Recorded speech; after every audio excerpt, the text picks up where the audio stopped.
Your shoulder's just standing there. Your structure is internal rotation up here. And you know what? I think I'm also a side sleeper. Yeah. So like whenever, like even at night when I toss and turn, when I get on this side, I'm like.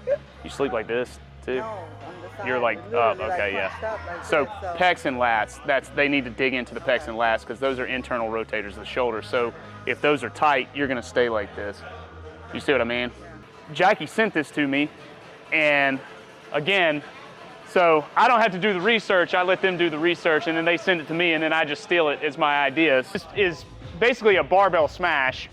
So you can do this to any muscle that you want. So right now we're trying to help her shoulder out. So she's got her armpit on the barbell here, so there's a lot of tension that she's creating herself.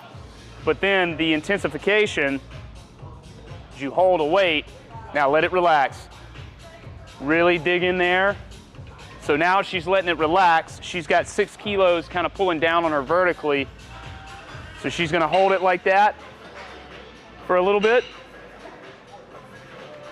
All right, now she's gonna start kind of barely swinging it back and forth while you're pushing down into the bar. Breathe, don't hold your breath. There you go, you feel that? So this can be done with a very light dumbbell, light kettlebell, light implement, whatever you wanna use. You don't have to use anything at all. It's enough tension with just your body weight digging around in there on it. All right, now relax. This will help if you've got some rotator cuff issues or if you're feeling very tight through the AC joint, internally, externally. This will help just kind of open everything up, all right? So that's good. All right, now stand out of there, move that around, kind of see how it feels. Wow. Yeah, so again, we typically will have people do the hard med ball.